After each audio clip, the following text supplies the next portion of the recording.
श्री शिवाय नमस्तुभ्यं। बैसाख के महीने में जिस व्यक्ति को रोग बहुत घेर रहा हो, बहुत ज्यादा रोग घेर रहा हो, बीमारी पूरी ठीक नहीं होती, दूसरी लग जाती है, दूसरी ठीक हुई नहीं, तीसरी हो गई, तीसरी ठीक नहीं हुई, चौथी हो गई। जिस व्यक्ति को रोग ज्यादा घेर रहा हो, तो अगर शंकर जी के मंदिर में आप जल चढ़ाने जाएं या दूध चढ़ाने जाएं, तो उसमें काली मिर्ची एक डालकर लेकर जाएं शंकर जी को चढ़ाने के लिए। फिर धीरे धीरे रोग समाप्त होगा, दूसरा रोग नहीं घेरेगा, रोग समाप्त। काली मिर्ची शंकर को समर्पण करना। आज फिर कहते हैं, अदालत में अगर कोई केस चल रहा हो या कोई व्यक्ति आपका पैसा खाकर चले गया हो, दे नहीं रहा हो, धन डूब रहा हो, पैसा नहीं आ रहा हो, तो बटकेश्वर महादेव का स्मरण करिए। बड़ के पेड़ के नीचे छोटा सा शिवलिंग का निर्माण कर कर, उस बड़ के पेड़ के नीचे शिवलिंग का निर्माण कर कर उसका पूजन कर कर शंकर भगवान पर दही समर्पित कर देवे। वहीं से छोटी सी बड़ की डाल, उसकी जड़ थोड़ी सी, उसको लेकर आ जाए। उस जड़ को अपने साथ में लाल वस्त्र में रखें। गया हुआ धन वापिस आ जाता है। और मान लो अगर अदालत में केस चल रहा है और विजय प्राप्त करना चाहते हो, तो जो शिवलिंग पर दही चढ़ाया जाता है, उस दही को किसी रुमाल में लगा लिया जाता है और उस रुमाल को अपने जेब में रखकर फिर अदालत में जाया जाता है। और बटकेश्वर महादेव को एक स्मरण करिएगा। महादेव, घर में जो व्यक्ति चिड़चिड़ा हो जाए, क्रोध बहुत आ रहा हो, चिड़चिड़ प्रवृत्ति कर रहा हो, चाहे बहू हो, चाहे सास हो, चाहे ससुरा जी हो, चाहे बेटा जी हो, पोता जी हो, पोती जी हो, नाती जी हो, पंती जी हो, कोई भी हो, अगर चिड़चिड़ प्रवृत्ति करते हो तो महाराज काली मिर्च जो होती है ना, उस काली मिर्च को पीस कर उसके शिवलिंग का निर्माण बड़ के पेड़ के नीचे करें। जिस व्यक्ति को क्रोध आता हो, चिड़चिड़ प्रवृत्ति होती हो, बहुत ज्यादा चिड़चिड़ करता हो, तो वो काली मिर्ची का शिवलिंग बनाकर उसका पूजन करें और उसका स्मरण करें और उसके हाथ से जल चढ़वाएं। जिस व्यक्ति के भीतर बहुत क्रोध हो, चिड़चिड़ वृत्ति, उसके हाथ से जल चढ़ाकर पूरी पूजन होने के बाद उस शिवलिंग का विसर्जन वहीं पर पानी डालकर उस व्यक्ति से करा दें जिसके भीतर क्रोध है, चिड़चिड़ वृत्ति, अपशब्द कह रहा हूं, उसके हाथ से चढ़वा दें। उसके बाद उसका क्रोध नहीं रहेगा, उसमें चिड़चिड़ वृत्ति नहीं रहेगी, अपशब्द नहीं रहेगा, उसका क्रोध। एक बात बहुत अच्छे से ध्यान करिएगा, अगर आपको लगता है कि थोड़ी सी संपदा की कमी हो रही है, कोई काम नहीं बन रहा, पैसा नहीं आ रहा, या व्यापार नहीं चल रहा, या घर में पैसे नहीं फेर रहे, या लक्ष्मी का आवक नहीं हो पा रहा है, लक्ष्मी नहीं टिक पा रही, लक्ष्मी नहीं आ पा रही है, लक्ष्मी का प्रभाव कम पड़ पा रहा है, तो एक बेलपत्र जल के पात्र के साथ में, बेलपत्र हाथ की हथेली पर, जल का पात्र उस हथेली के ऊपर, घर से ही चारों तरफ भ्रमण कराकर अपने घर के अंदर ही कुंदकेश्वर महादेव का नाम लेकर, जो शिवालय पास में, जो शंकर जी का मंदिर पास में, वहां पर जाकर पहले जल समर्पित कर दें। फिर हाथ में जो बेलपत्र है, अपने कार्य का स्मरण कर कर वो बेलपत्र शिव जी पर समर्पित कर दें। वहीं से थोड़ा सा जल झेल कर लेकर आए और घर में उस जल का चारों तरफ छींटा दे दीजिए। 8 दिन लगेंगे, ज्यादा से ज्यादा 8 दिन भी बहुत हो गए, हम तो कहेंगे 3 या 4 दिन में व्यापार वापिस चलना प्रारंभ हो गया। शिव जी का एक नाम है कुंदकेश्वर, जो जीवन का एक आनंद, सुख, संपदा देने, एक आनंद की अनुभूति कराने। कुंदकेश्वर महादेव अर्थात जब कोई काम अटक रहा है, जब कोई कार्य आपका ऐसा लग रहा है कि मैं जॉब पर जाना चाहता हूं, मैं एग्जाम दे रहा हूं, नहीं निकल रहा है, प्रयास कर रहे हो आप, कर्म करो, पर कर्म के साथ में बाबा का नाम भी लेते हुए चलो। ये दूसरा पत्र भी बड़ा शिव कथा कह रहे हो। किसी काम के लिए जा रहे हो आप, किसी काम के लिए आगे बढ़ रहे हो और वो काम आपका नहीं हो रहा, अटक रहा है, मार्ग में कहीं ना कहीं तकलीफ आ रही है, कुछ मत करो, शंकर जी के मंदिर में जाओ, एक सफेद पुष्प कोई सा भी शिव जी को समर्पित कर कर आओ। क्या नाम लेना है? कुंदकेश्वर महादेव, भगवान शिव का एक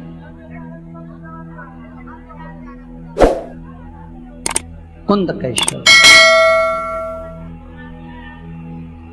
बाबा देव अधिदेव महादेव के भरोसे पर अगर आपने छोड़ दिया, शंकर के भरोसे पर अगर आपने दे दिया, तो ये फिर विश्वास मानकर चलिए कि देव अधिदेव महादेव वो कार्य को।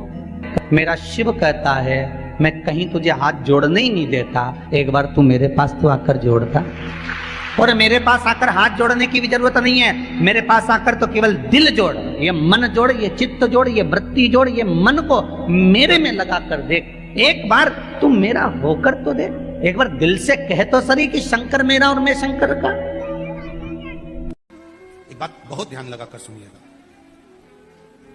एक बेलपत्री और उस बेलपत्री में एक चंदन की बिंदी और एक अक्षत का दाना मात्र रखकर भी अगर शिवालय पर चढ़ा दी जाती है, एक बेलपत्री, एक चंदन का बिंदी, और चंदन फिर निवेदन करेंगे आज के जमाने में तुम लोग सब घिसा घिसाया पड़ा पड़ाया डब्बी का सामान ले लेकर, वो नहीं, चंदन की मुठ्ठियां रखो, थोड़ा सा भी घिसो, जरा सा भी घिसो, उसकी एक बिंदी और एक चावल का दाना जब हम भगवान देवाधिदेव महादेव को समर्पित करते, अपनी कामना कर समर्पित करते हैं, तो निश्चितता है कि आपने व्रत करा ना करा, आपने उद्यापन करा ना करा, आपने अनुष्ठान करा ना करा, शिव महापुराण की कथा कहती है शंकर भगवान उसका फल शीघ्र प्रदान कर देते हैं। भले आपने कुछ करा ना करा, उसका फल तुम्हें मिल जाए।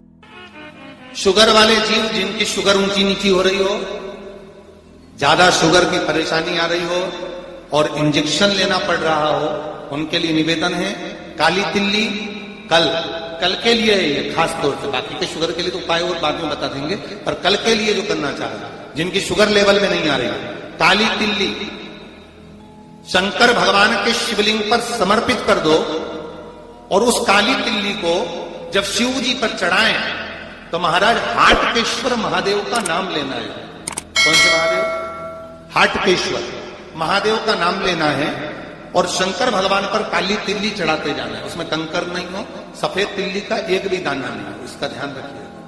उस काली तिल्ली को चढ़ा दीजिए, हाटकेश्वर महादेव का स्मरण कर कर, किसी को जल ना चढ़ाने देना है उस समय पर जब आप शंकर जी को चढ़ाएं, और भगवान शंकर की हाटकेश्वर महादेव का स्मरण कर कर 108 रुद्राक्ष से मनके से माला जपना, वहीं शंकर चढ़ी रहने देना तिल्ली। उसी तिल्ली को वापिस कटोरी में उठाकर लिया, 3 दिन तक लगातार उसको थोड़ा थोड़ा कर कर सुबह के समय खाली पेट खाइए, शुगर लेवल पर आ जाएगी महाराज, आपकी शुगर हाई ऊंची नीची नहीं जाएगी।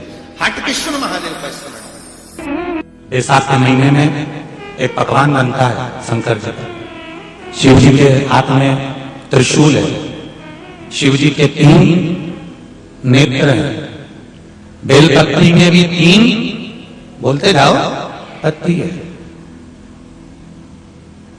बैसाख के महीने में जो शंकर भगवान को प्रसाद का भोग लगता है उसमें भी 3 ही चीज मिलती है, सत्तू। कोई दूसरे महीने में बनता है? जम के तो बोलो नहीं। कब बनता है? यही बैसाख के महीने में। चने की दाल, गेहूं और जौ, इन तीनों को गलाकर सेक कर जो सत्तू तैयार होता है, इसी बैसाख के महीने में शंकर भगवान को समर्पित होता है और भगवान विष्णु को समर्पित होता है। दुनिया के लोग कहते क्या होता है सत्तू से? सास अपनी बहू से कहती बेटा सत्तू बना ले, थोड़ा सा सत्तू बाजार से ले आना, 10 रुपए का खरीद कर ले आना, आज सत्तू अपन पूजन करेंगे सत्तू की, अक्षय तृतीया है, थोड़ा सा पूज देंगे, थोड़ा सा भगवान को भोग लगा देंगे, सत्तू का लड्डू बना लेंगे। बोलो ये चीज सही है कि गलत है? बाजार में भी सत्तू मिलता है, तो बच्चे कहते हैं, बहुएं कहती हैं कौन खाएगा, खाए को ला रहे हो, सत्तू का क्या काम है? और शिव महापुराण की कथा कहती है, स्कंद पुराण की कथा कहती है, जिस समय पर बैसाख के महीने की सुंदर अमावस्या का दिन था, उस दिन माता पार्वती शंकर भगवान के लिए जब पकवान बनाने के लिए बैठी, कुछ नहीं मिला, तब माता पार्वती ने 3 अनाज को लिया, एक चना, दूसरा गेहूं और तीसरा जो, इन तीनों को भींग रहे थे उसको लेकर आए गंगा जी में से, उसको सेक कर माता ने अंगीठी पर और उसका जो सत्तू बनाकर शिव को दिया। शंकर भगवान ने कह दिया, सुन पार्वती, ये सत्तू नहीं, ये मेरी औषधि है, बैसाख के महीने में जो खाएगा वो जिंदगी भर रोएगा नहीं, शरीर से स्वस्थ। और एक निवेदन आप लोगों से भी है, अक्षय तृतीया, सत्तू का प्रयोग अवश्य करना, करोगे ना? उसका दान अवश्य करना। कोई आए उसको थोड़ा सा सत्तू अवश्य खिलाना। 3 चीजें होती हैं सत्तू में, गेहूं, चने की दाल, जौ, इनको गलाया जाता है। रात भर गलाने के बाद इसको फिर सेका जाता है, सेक कर पिसाया जाता है, फिर उसका प्रयोग किया जाता है। महाराज चाहे फिर उसको घोल कर आप शक्कर के साथ, गुड़ के साथ, नमक के साथ, जीरे के साथ, पुदीना के साथ, जिसके साथ तुम्हें खाना है वो तुम्हारे ऊपर, पर दान करना सत्तू का जरूर। एक चुटकी मात्र भी अगर सत्तू आपने दान किया है बैसाख महीने में, उसका फल जरूर मिलेगा, जरूर प्राप्त।